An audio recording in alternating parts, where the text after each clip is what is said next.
زمین کے اندر چلو پھرو، دیکھو کیف کان عاقبۃ الذین من قبل، تم سے پہلے لوگ کیسے تھے، ان کا انجام کیا ہوا۔ زمین کے اندر چلنا پھرنا، ایک جگہ سے دوسری جگہ ہجرت کر جانا، اس ہجرت کے کئی سارے اسباب ہو سکتے ہیں۔ ہمارے ہاں آج کل جو ہجرت چل رہی ہے اس میں سب سے بڑا سبب معاشی معاملات ہوتے ہیں۔ لوگ اپنے معاشی معاملات کی وجہ سے ایک جگہ سے دوسری جگہ ہجرت کر جاتے ہیں، سفر کرتے ہیں ایک شہر سے دوسرے شہر تک، ایک صوبہ سے دوسرے صوبہ تک، حتیٰ کہ لوگ ملک چھوڑ کر دوسرے ممالک میں بھی چلے جاتے ہیں۔ تو صرف نفس ہجرت یہ ممنوع نہیں ہے، سفر ممنوع نہیں ہے، لیکن جو بھیانک صورت سامنے آ رہی ہے وہ یہ ہے کہ ہم ہر چیز کو دیکھتے ہیں لیکن اس کو سمجھتے نہیں ہیں۔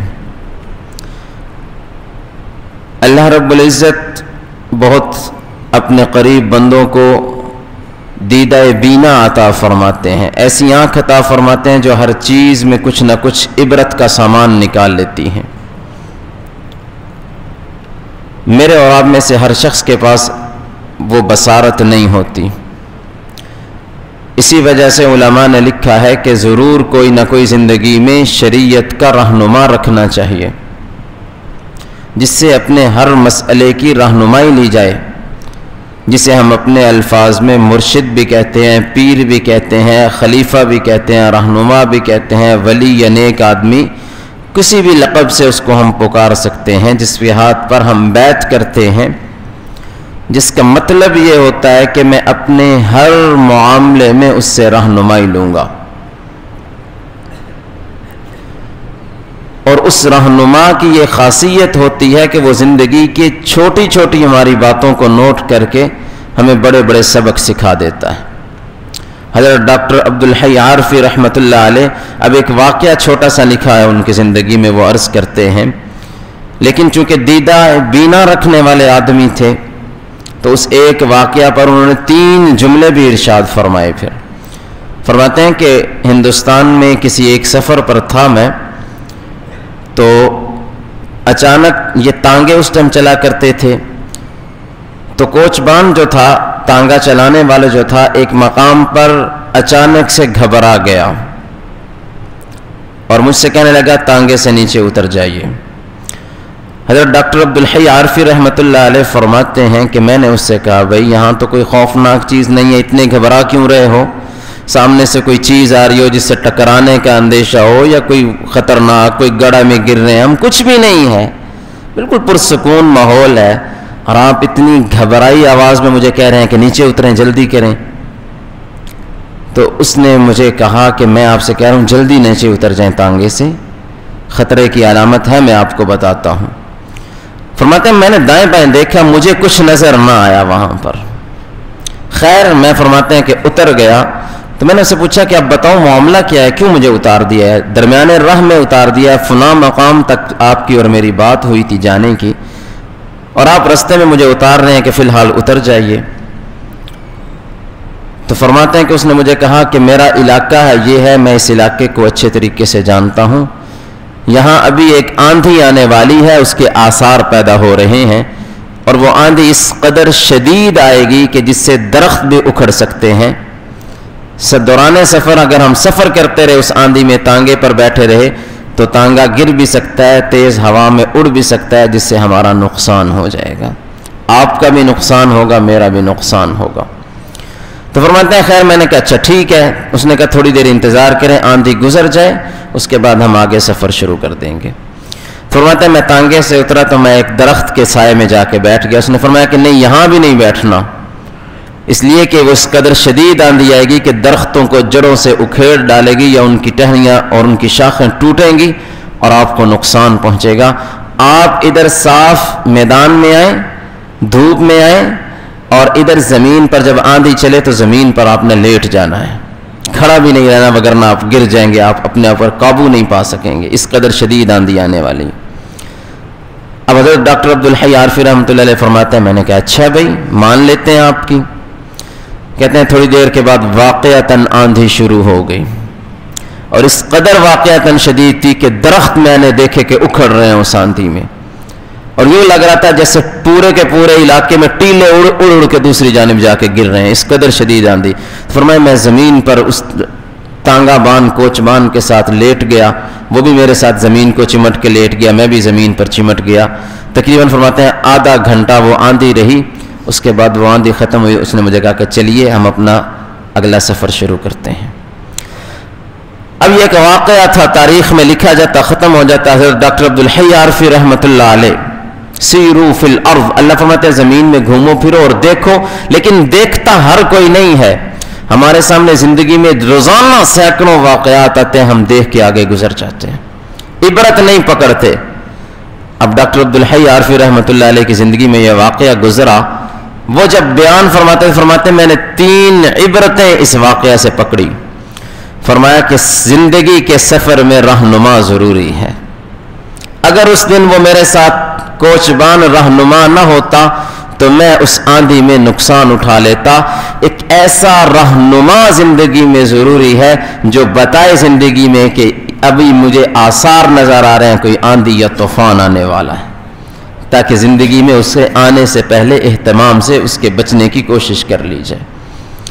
اور فرمایا کہ وہ رہنما عام آدمی نہیں ہونا چاہیے, دیدہ بینا رکھنے والا ہونا چاہیے, جسے نظر بھی آئے کہ آندھی آ رہی ہے اور اس آندھی سے بچنے کے اسباب بھی اس کی نظروں میں ہوں. فرمایا میں جب درخت کے نیچے جا کے کھڑا ہوا تو اس رہنما کا نظر مجھ پر پڑی تو اس نے فوراً مجھے وہاں سے ہٹا لیا کہ نہیں آپ غلط اسباب اختیار کر رہے ہیں آندھی سے بچنے کے. فرمایا کہ مجھے دوسری چیز جو سمجھ آئی وہ یہ کہ دنیا میں ہم ظاہری سہاروں کے پیچھے بھاگتے ہیں. مجھے جب پتا چلا کہ آندھی آنے والی ہے تو میں ایک درخت کے اوٹ میں جا کے کھڑا ہو گیا. ظاہری سہارا میں نے ڈھونڈا آندھی سے بچنے کے لیے, تو میرے رہنما نے بتایا کہ نہیں, ظاہری سہارے کام نہیں آتے, حقیقی سہارے تلاش کرنے پڑتے ہیں. اور فرمایا میں نے تیسرا جو سبق اس واقعہ سے لیا وہ یہ کہ اپنے آپ کو خاک میں ملانا پڑتا ہے, تب جا کے انسان کچھ سروائیو کرتا ہے, کامیابی کی راہ کو چلتا ہے. میرے رہنما نے مجھ سے کہا کہ زمین پر لیٹ جاؤ, مٹی میں مل جاؤ تو اس طوفان سے بچ سکتے ہو, وگرنہ نہیں بچ سکتے. تو کامیابی حقیقتاً تبھی ملتی ہے جب آدمی خود کو مٹا دیتا ہے. اللہ کی راہ میں اگر کامیاب ہونا ہے تو اللہ کی راہ میں خود کو مٹا دو. دنیا میں کسی راستے میں چلنا ہے تو اس راستے میں اپنے آپ کو لگا دو اور مٹا دو اپنے آپ کو, تو پھر انشاءاللہ کچھ نہ کچھ بن جاؤ گے. فرمایا کہ بیج اپنے آپ کو گلاتا ہے تو اس سے پھر پھل اور پھول ملتا ہے. تو فرمایا مجھے یہ 3 نصیحتیں اور عبرتیں اس واقعہ سے ملی. میں اور آپ جو کچھ کر رہے ہیں تو یہ واقعہ عرض کرنے کا مطلب ہے سیرو فی الارض ٹھیک ہے, السفر وسیلۃ الظفر ٹھیک ہے, ایک جگہ پہ کچھ مناسب معیشت کے اسباب نہیں تو دوسری جگہ جا کے معیشت کے اسباب اختیار کرنے میں حرج نہیں ہے, لیکن جس طریقہ کار پر میں اور آپ چل رہے ہیں اس کے نتائج کچھ اچھے نہیں آ رہے. میں اور آپ دھڑا دھڑ ایک ہی سوچ لے کے اس ملک سے نکل رہے ہیں اور بنا سوچے سمجھے کہ ہم کہاں پہنچ رہے ہیں اور کس ماحول میں جا رہے ہیں ہم بھاگے چلے جا رہے ہیں. ہم میں سے ہر باپ, آپ بیٹھے ہیں سب میرے سامنے, آپ سب مجھے جانتے ہیں اور میں آپ کو جانتا ہوں. آپ اپنے خیالات میرے ساتھ شیئر کرتے ہیں, میں اپنے خیالات آپ کے ساتھ شیئر کرتا ہوں. ہم میں سے ہر ایک شخص جب کسی کا بیٹا کسی یورپی ملک میں پہنچ جاتا ہے ہم اس کو مبارک دے رہے ہوتے ہیں. ایسے ہے یا نہیں ہے؟ اور ہم بڑے خوش ہو رہے ہوتے ہیں کہ بیٹا وہاں پہنچ گیا ہے. اور میں ایک رپورٹ پڑھ رہا تھا, اس نے مجھے ہلا کے رکھ دیا. پھر حضرت تقی صاحب کے میں نے خطبات دیکھے, وہاں جو کچھ میں نے ان کی نظر میں جو کچھ آیا, ایک دیدہ بینا نے جو کچھ دیکھ کے بیان کیا, مجھے اس حقیقت نے اس حقیقت کو جھٹلانا میرے لیے مشکل ہو گیا. تو میں نے کہا اس مسئلے کی وضاحت ضروری ہے. سب سے پہلے تو مسئلہ یہ ہے کہ اگر کسی شخص کو معیشت کھانے پینے کی ضروریات اپنے وطن میں میسر ہیں تو اس کے لیے زائد کی طلب میں، زیادہ کی خواہش میں دوسری جگہ بھاگ کے چلے جانا، وطن کو چھوڑ دینا، علماء نے اس کو گناہ لکھا ہے، مکروہ لکھا ہے، ناجائز لکھا ہے۔ زائد کی طلب میں، خواہشات کے پیچھے بھاگتے ہوئے وطن چھوڑنا نہیں چاہیے۔ اگر ضرورت یہاں پہ اللہ پوری فرما رہے ہیں، کھانے کو مل رہا ہے، پہننے کو مل رہا ہے، الحمدللہ پڑھیں اور اپنی ضرورت کو پورا کیجیے۔ علامہ شامی رحمت اللہ علیہ صاحب رد المحتار 12ویں صدی کے اجل فقہاء میں سے، بلکہ آپ حضرات جب فتویٰ لیتے ہوں گے تو آپ دیکھتے ہوں گے نیچے حوالہ رد المحتار کا لگا ہوتا ہے، علامہ ابن عابدین شامی رحمت اللہ علیہ۔ علامہ شامی یہ فرماتے ہیں، علامہ ابن عابدین یہ فرماتے ہیں، رد المحتار میں یہ لکھا ہے۔ تو اجل فقہاء میں 12ویں صدی میں گزرے ہیں یہ۔ وہ فرماتے ہیں کہ زائد کی طلب میں اپنے وطن سے جانا گناہ ہے، اور زائد کی طلب میں اگر کوئی شخص ترک وطن کر جاتا ہے تو فرمایا یہ اتنا بڑا گناہ ہے کہ اس بندے کی شہادت بھی قابل قبول نہیں ہے، اس بندے کی شہادت بھی، یہ گواہی دینے کے قابل نہیں ہے، یہ بندہ قابل اطمینان نہیں ہے یہ بندہ۔ اور اللہ کے نبی صلی اللہ علیہ وسلم کا میں ایک فرمان بھی یہاں رکھ کے پھر آگے اپنی بات کو شروع کروں گا۔ ابو داود شریف کتاب الجہاد میں حدیث مبارکہ ہے، اللہ کے نبی صلی اللہ علیہ وسلم نے فرمایا انا بریء من المسلم الذي يقيم بين اظهر المشركين۔ آپ صلی اللہ علیہ وسلم نے فرمایا میں اس مسلمان سے بری ہوں جو مشرکین کے درمیان جا کر اقامت اختیار کر لیتا ہے، کھلے طور پر کافر معاشرے میں جا کر مقیم ہو جاتا ہے۔ اب ان ساری چیزوں کو سامنے رکھیے اور کچھ نتائج میں آپ کے سامنے رکھ کر اس بات کو مکمل کروں گا کہ یہ کیوں اللہ کے نبی 1400 سال پہلے فرما رہے ہیں کہ مجھے ناپسند ہے، بلکہ روایت کے اندر آتا ہے کہ اللہ کے نبی نے فرمایا کافروں کی بستی میں اور مسلمانوں کی بستی میں اتنا بعد اور دوری ہونی چاہیے، ترا نارہما، اتنی دوری ہو کہ ایک دوسرے کی آگ بھی دکھائی نہ دے۔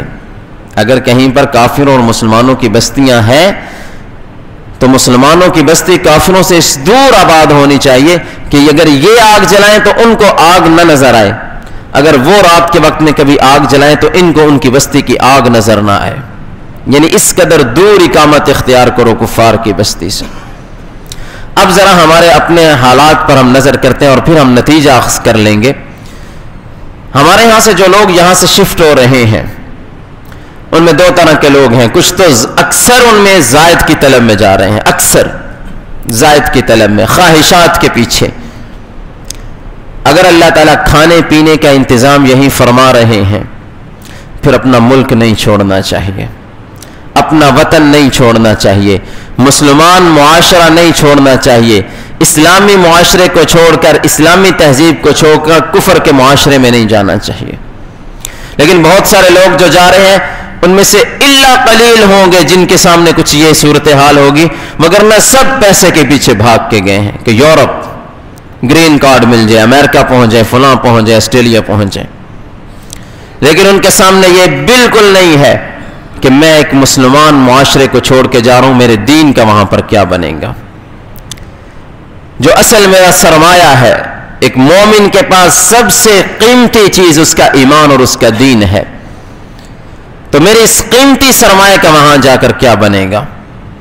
اب یہاں سے جو لوگ جا رہے ہیں یا چلے گئے ہیں دو طرح کے ہیں، کچھ لوگ وہاں گئے، وہیں کا رنگ، وہیں کا روپ، وہیں کی تہذیب، وہیں کا لباس، وہیں کی زبان، وہیں کی ثقافت، وہیں کا روپ دھار لیا، آئندہ نسل جو آئی اسے پتہ ہی نہیں ہے کہ ہم مسلمان ہیں یا کون ہیں، کلمہ نہیں آتا، نماز نہیں آتی، روزہ نہیں آتا۔ آپ کہیں گے ایسے الٹی الٹی باتیں کر رہا ہوں، میں آپ کے سامنے کچھ حقائق بھی لے کے آؤں گا، میں نے کچھ رپورٹس دیکھی ہیں، میں ان کے روشنی میں آپ سے بات کر رہا ہوں۔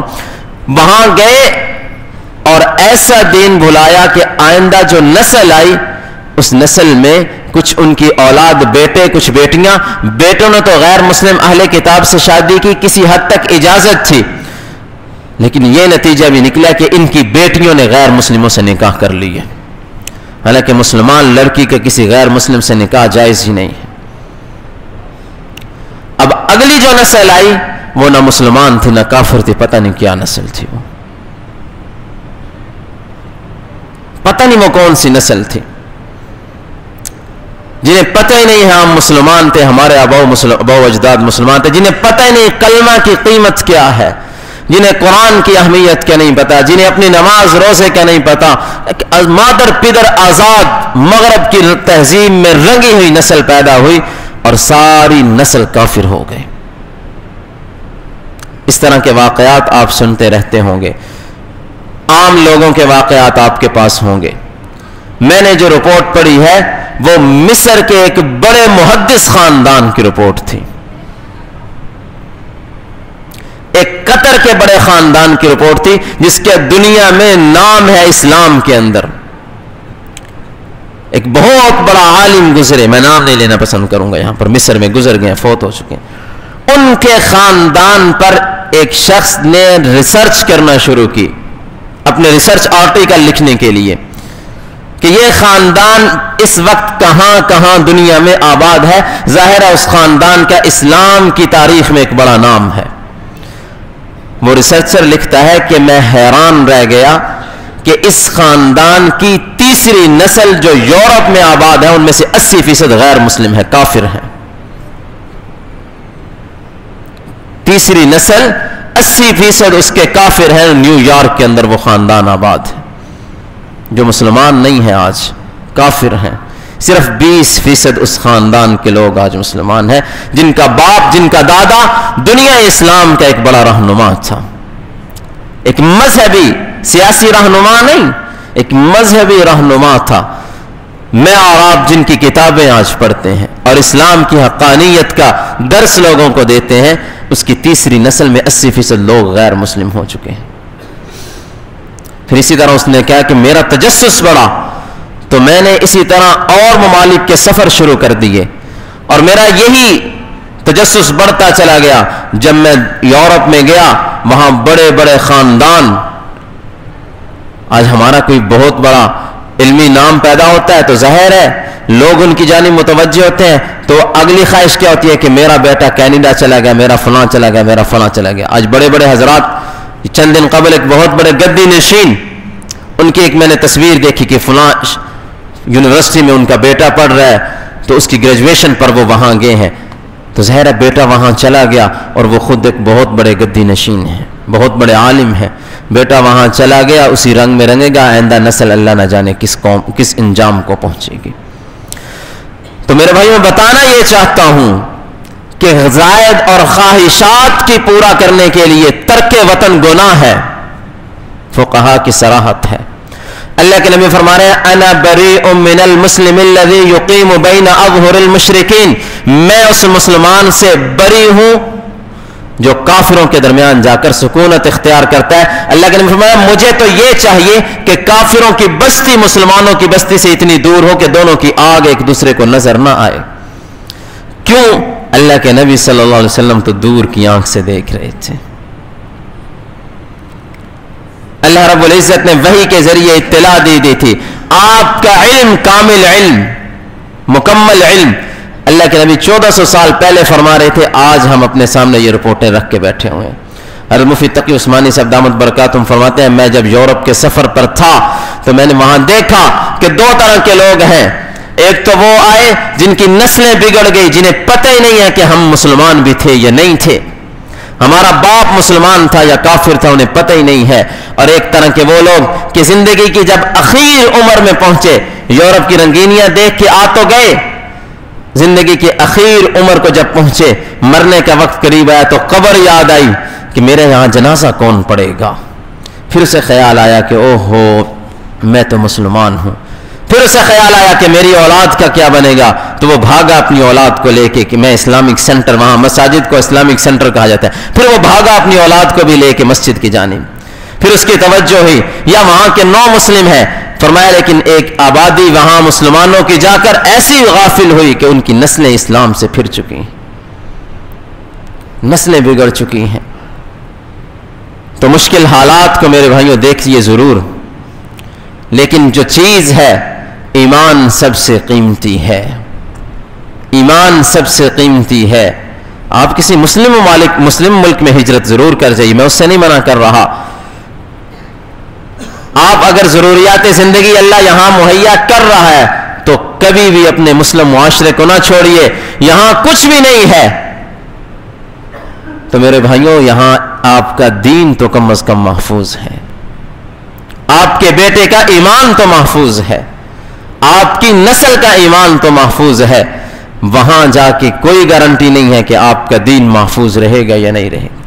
حضرت مفتی تقی صاحب فرماتے ہیں میں نیو یارک میں تھا تو مجھے ایک مغرب کی نماز جب میں نے پڑھی وہاں حالت کیا ہے, یہاں ہماری حالت وہ دیکھ کے کہتے ہیں کہ اللہ سے ڈر لگتا ہے. وَإِن تَتَوَلَّوْا يَسْتَبْدِلْ قَوْمًا غَيْرَكُمْ ثُمَّ لَا يَكُونُوا أَمْثَالَكُمْ. ہماری بے رغبتی کر اللہ ہمیں عذاب میں مبتلا نہ کر دے. یہاں ہر مسجد کے اندر جہاں دائیں بائیں ہر 2-4 گلیوں کے بعد مسجد ہے, نماز پڑھنے کی جگہ ہے. فرمایا کبھی کبھی 50-50 60-60 میل کلومیٹر سفر کر کے جانا پڑتا تھا جب مسجد جا کے نماز ملتی تھی.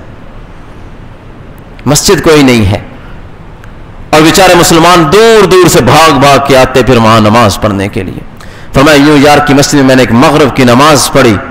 جب میں نے مغرب کی نماز پڑھ کے باہر نکل رہا تھا تو ایک ہانپتا کانپتا کالا نوجوان بھاگا وہ مسجد میں داخل ہوا. تو کہنے لگا نماز ہو گئی, جماعت ہو گئی؟ تو میں نے کہا ہاں جماعت ہو گئی. تو فرمایا مجھے یوں لگا اس کی حالت یہ لفظ سننے کے بعد جیسے بجلیاں گر گئی ہوں اس پر. ہمارے ہاں تو نماز چھوڑتے ہیں نا, ساتھ مسجد کے گھر ہے, اچھا جی آنکھ نہیں کھلتی, صبح صبح آیا نہیں جاتا مسجد میں. میں نے اس نوجوان کی حالت دیکھی تو میں بڑا متعجب ہوا کہ کیا ہو گیا اس کو کہ میرے اتنے سارے جملے سے کہ جماعت ہو گئی ہے, یہ بجھ گیا ہے. دوڑ کے آ رہا تھا, سانس اس کی پھولی ہوئی تھی اور اس جملے نے اس کو اور زیادہ بوجھل کر دیا. اس نوجوان کو, کالا نوجوان تھا حبشی نسل کا. میں نے اسے پوچھا بھائی کیا ہوا ہے, نماز اگر جماعت ہو گئی ہے تو آپ کو ثواب تو مل گیا, آپ آئے نماز کے لیے نیت کر کے کہ میں جماعت سے نماز پڑھوں. اس نے کہا اچھا مجھے ثواب مل گیا. میں نے کہا تمہیں ثواب مل گیا جماعت کا. تو اس نے کہا کہ اچھا اب میں کیا کروں؟ میں نے کہا اب نماز پڑھ لو. اس نے کہا میری نماز ادا ہو جائے گی؟ میں نے کہا ہاں نماز ادا ہو جائے گی, ابھی وقت باقی ہے. اس نے کہا میں سمجھا کہ شاید میری قضا ہوگی. میں نے کہا آپ کو دین کی معلومات نہیں ہے. اس نے کہا مجھے سبحانک اللہم سے لے کر رکوع کی تسبیح سبحان ربی العظیم تک نماز آتی ہے, اس سے آگے مجھے نماز نہیں آتی. مجھے 2 سال ہو گیا مسلمان ہوئے, مجھے یہاں کوئی بندہ نہیں ملا جو مجھے نماز سکھا دے پوری. مجھے یہاں کوئی ایسا مسلمان بندہ نہیں ملا جو مجھے اگلی نماز سکھا دے. ایک ملا تھا, اس نے یہاں تک سکھائی, پھر وہ آگے پیچھے ہو گیا, کسی اور شہر چلا گیا. مجھے کوئی بندہ نہیں ملا جس کو اگلی نماز آتی ہو. اور 2 سال ہو گیا مجھے مسلمان ہوئے ہوں, اور میں اب مغرب کی جماعت میں شامل ہو کے چلو امام کے پیچھے میں نماز پڑھ لوں, میں 2 کلومیٹر سے بھاگ کر آیا ہوں کہ مجھے جماعت مل جائے. ہم یہاں ساتھ پڑے سوتے ہیں. حضرت نے آگے لکھا ہے وَإِن تَتَوَلَّوْا يَسْتَبْدِلْ قَوْمًا غَيْرَكُمْ. ہر مسجد میں مصلی لگا ہوا ہے, ہر مسجد کے اندر عالم بیٹھا ہوا ہے, یہاں ہر ایک بندہ نماز کے مسائل کو جانتا ہے, بتانے کے لیے بیٹھا ہے. ہم پوچھ کر راضی نہیں ہیں, غلط سلط نماز پڑھ کے کہتے ہیں اللہ قبول کر لے گا. فرمایا اللہ فرما رہا ہے وَإِن تَتَوَلَّوْا, اگر یہی اعراض رہا میرے دین سے تمہارا, اگر یہی روگردانی کرتے رہے, يَسْتَبْدِلْ قَوْمًا غَيْرَكُمْ, میں تمہاری جگہ ایک اور قوم لے کے آؤں گا. لا يَكُونُوا أَمْثَالَكُمْ, وہ تمہاری طرح نہیں ہوں گے. ان میں نے طلب دیکھی, حضرت فرماتے ہیں ان 9 مسلموں کے اندر میں نے طلب دیکھی ہے, یہاں میں نے اللہ کے دین سے اعراض دیکھا ہے. اور یوں اعراض لوگ برتے ہیں کہ مسئلہ ہی کوئی نہیں, بس جی جیسی کیسی میں نے پڑھ دیا, کوئی مولوی نے قبول کرنی ہے. بھئی مولوی نے نہیں قبول کرنی, اللہ نے طریقہ بتایا ہے. اللہ نے اپنا محبوب بھیجے تھے دنیا کے اندر. جناب رسول اللہ نے بڑی تکلیف اٹھائی ہے اس دنیا کے اندر, بڑی مشقت اٹھا کے ایک ایک دروازے پہ جا کے اللہ نے دستک دی اور فرمایا یہ کلمہ پڑھنا ہے اور یہ نماز پڑھنی ہے اور یہ طریقہ ہے. کبھی دھوپ کے اندر, کبھی سائے کے اندر, کبھی اللہ کے نبی نے پیٹ پہ پتھر اٹھائے اور کبھی اللہ کے نبی نے تپتی ریت کے اوپر سجدہ کیا اور صحابہ کو فرمایا یوں سجدہ کرنا ہے، یوں قیام کرنا ہے. وہ مکہ کی گرمی، آج جو لوگ جاتے ہیں ذرا ان سے پوچھو کتنا گرم علاقہ ہے مکہ، اس مکہ کی تپتی ریت پر اللہ کے نبی نے سجدے کر کے صحابہ کو سکھائے. ہم کہتے ہیں قرآن جیسا کیسا پڑھا جائے گا، اللہ قبول کرے گا، اور اللہ کے نبی مکہ کی اس گرمی میں بیٹھ کر صحابہ کو قرآن پڑھایا کرتے تھے. اللہ اپنے محبوب کو یوں ہی اس دنیا کے اندر بھیج دیا، ہم جیسا کیسا پڑھ لیں گے قبول ہو جائے گا. فرمایا وَإِن تَتَوَلَّوْا، ڈر لگتا ہے آج اپنی اس قوم کی حالت کو دیکھ کر کہ ایسا نہ ہو کہ اللہ سب کو ملیا میٹ کر دے اور اللہ ایک نئی قوم کو آباد کر دے. اور اللہ کہتا ہے اگر کرو گے تو تَتَوَلَّوْا يَسْتَبْدِلْ قَوْمًا غَيْرَكُمْ، اعراض پہ میں نئی قوم لے کے آ جاؤں گا. فرمایا کہ مجھے لگتا ہے کہ اللہ اس قوم کو ترقی دے گا، اور فرمایا ان کی ترقی کا راز بھی یہی ہے، ان کے اندر ایسے لوگ ہیں جو اسلام کی حقیقی روح کو پہچانتے ہیں. ہم نے ماں کی گود سے کلمہ پڑھا اور پھر ہمیں کہا کہ نماز پڑھنے کی کیا ضرورت ہے، اب بوڑھے ہوں گے تو داڑھی رکھ لیں گے. اللہ کے نبی صلی اللہ علیہ وسلم نے صحابی سے منہ پھیر لیا، ایک ہی بار تھا، یوں ہاتھ میں پکڑا کھینچ دیا. ہم کہتے ہیں ضرورت ہی کیا ہے اس کی، اللہ کے نبی نے منہ پھیر لیا تھا. کفار کے سفیر آئے، داڑیاں کٹوائی ہوئی تھی. اللہ کے نبی نے فرمایا ان کے اور ہمارے درمیان فرق کرنے والی یہی ہے، خالف الیہود والمشرکین، کفار اور مشرکین اور یہود کی مخالفت کرو، مونچھیں کٹواؤ اور داڑیاں بڑھاؤ. ہم کہتے ہیں ضرورت ہی کیا ہے، نماز پڑھنے کا کسی کو کہہ دیا جائے بوڑھے ہوں گے تو مسجد میں بیٹھ جائیں گے، ابھی مسجد میں جانے کی ضرورت کیا ہے. تو آج قدر نہیں ہے، بھاگ کے جا رہے ہیں. دو چیزیں آج کے جملے خطبہ میں عرض کر رہا ہوں. اپنے دین سے غداری کر کے کفر کے ملت میں مت جائیے. اگر اللہ یہاں کھانے پینے کو دے رہا ہے پھر تو یہیں پہ رہیے. ہاں تنگ دستی کا معاملہ ہے اور کوئی سبب نہیں بن رہا، چلی بھی گئے ہو تو اپنے دین سے جڑے رہو، ایمان کی قدر کرو اور وہیں پہ بسیرا نہ کر لو. جب ضرورت پوری ہو جائے تو واپس پلٹو اپنے ملک میں. کفر کی ملت میں جا کر آباد نہ ہو جاؤ، مسلمان ملک میں چلے جاؤ. اگر ہجرت کرنی بھی ہے تو کافر ملک میں ہجرت نہ کرو، اپنے بیوی بچوں کو کافر ملک میں آباد نہ کرو، اگر اگلی نسل کا کوئی پرسان حال نہیں ہوگا. اللہ تعالیٰ مجھے، اور دوسری بات اپنے دین کی یہاں رہتے ہوئے قدر کرو، دین کے مطابق زندگی گزارنے کی کوشش کریں. اللہ تعالیٰ مجھے آپ سب کو عمل کی توفیق عطا فرمائے. وآخر